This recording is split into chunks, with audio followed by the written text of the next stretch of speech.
This video will reveal the truth about the sagging phenomenon. Many people might present the question asking, is learning the truth about sagging important? Yes, indeed it is. Because in order to reverse what has been done to us, we must first gain an accurate understanding of what has been done to us. Because if our understandings of our plight and condition are flawed, then all of our liberating remedies and strategies that stems from those misunderstandings will also be flawed. Therefore, knowing the truth is very important. And those of us who know the truth must teach African proverb. When the majority of African American discusses the sagging phenomenon, it most often follows two premises. There are those who says that it started during slavery and those who says it started within the prison industry. Let's examine these two premises, starting first with the slavery premise. Many African Americans are saying that sagging started with slavery and that it's somehow connected to the evil practice of buck breaking, wherein which enslaved black men were raped by the evil white enslavers. Sagging has nothing to do with the practice of buck breaking. Yes, indeed, enslaved black men were in fact raped by the white enslavers. But to believe that after raping them, that their enslavers then insisted that they walk around the plantation sagging their pants is a ridiculous statement. Sagging pants would have reduced the slaves' ability to perform their chores, because you can't pick much cotton while at the same time holding up your pants. The white enslavers would also never allow a slave to sag his pants, because this creates the possibility of their wives and daughters seeing the African man's private parts. That would have outraged the white enslavers.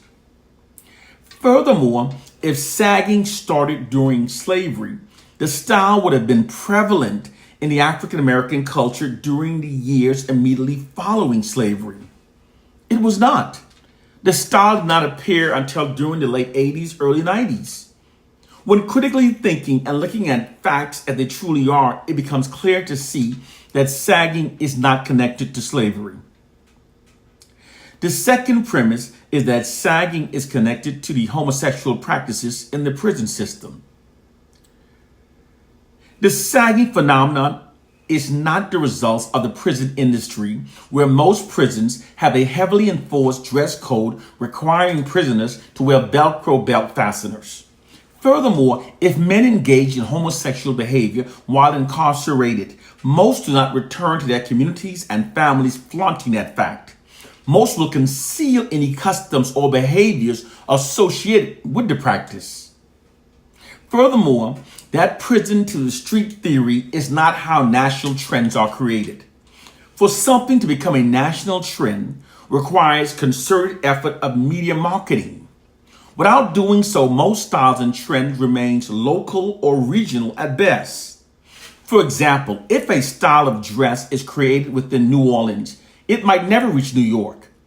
In order for styles to become known nationwide, it requires media marketing. This is why companies hire marketing professionals when taking their products from local to a national level.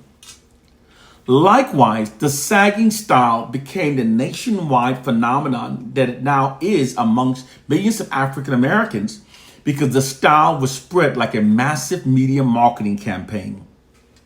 It was placed in movies and music videos being depicted as cool and trendy, and then millions of black youths then merely imitated and adopted the style as being their own. The hidden fact is that the African American culture is being covertly negatively steered through the white-controlled media industry. What millions of African Americans naively perceive as being their own swagger are actually the deliberate result of negative media social engineering by white oppressive forces.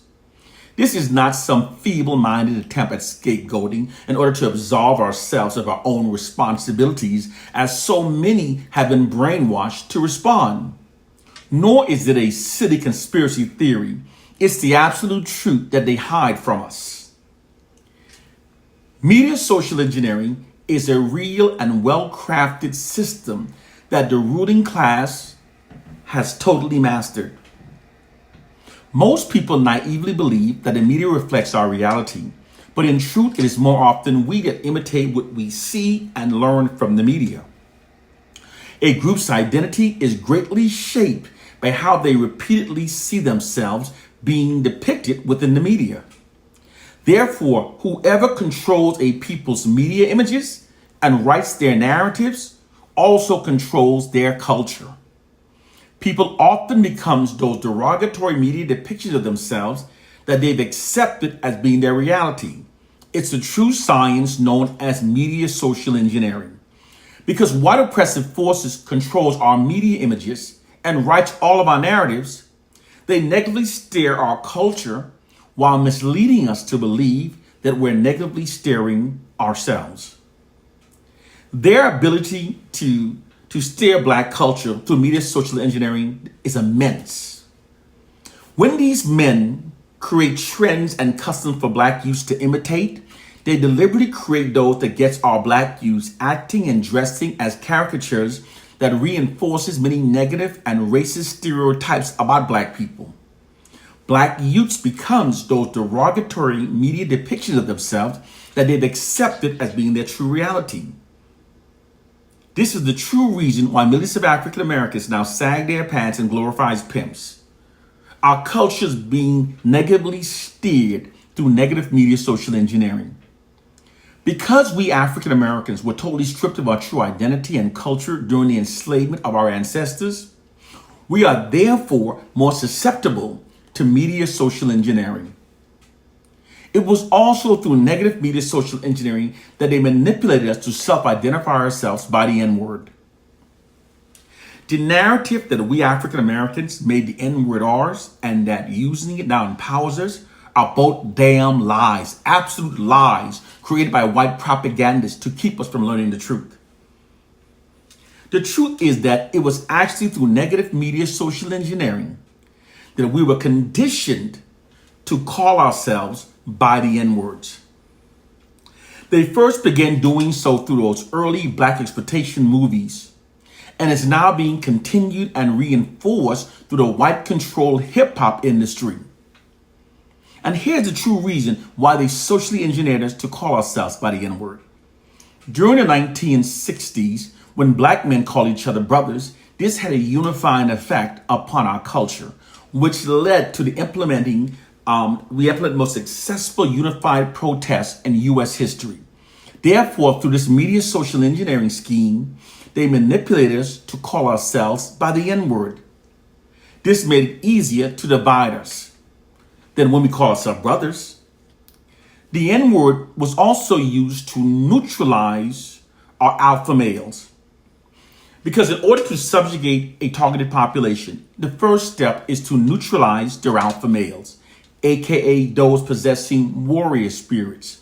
These are those Black males that are psychologically wired to protect their women and their communities.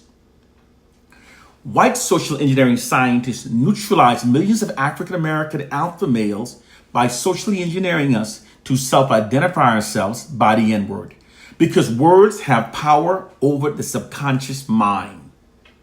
Words, when repeated often enough, shapes our thoughts, and a thought, when held long enough, becomes a belief. A belief then becomes our biology. Our behaviors aligns with what we repeatedly call ourselves. It's why men that call themselves thugs are more likely to engage in a fight than to avoid one. It's also why women that proclaim themselves as being bees often become stubbornly unreasonable. We psychologically become the words that we repeatedly call ourselves. It's a psychological phenomenon that white social scientists have thoroughly researched. When we repeatedly call ourselves by the N-word, this conditions us to perceive ourselves through a false inherent subordinate identity that aids the white society in maintaining its social dominance over us.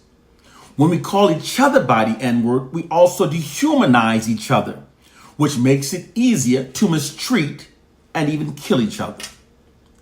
This is a fact that the military has known for centuries. Case, point, and proof. During the Vietnam War and the Korean War, to ease the American soldiers' anxiety about torturing and killing those Vietnamese and the Korean soldiers, they were taught to refer to them by derogatory Asian terms. This dehumanized them and made it easier to kill and torture them. Likewise, the white prison industry is also filled with black men that have easily killed another black man because they perceive them as being nothing more than another N-word. The white society doesn't have to worry about African Americans ever unifying ourselves against the white society as long as they keep us self-identifying ourselves and calling each other by the N-word. They're waging a covert war against us that most of us don't understand.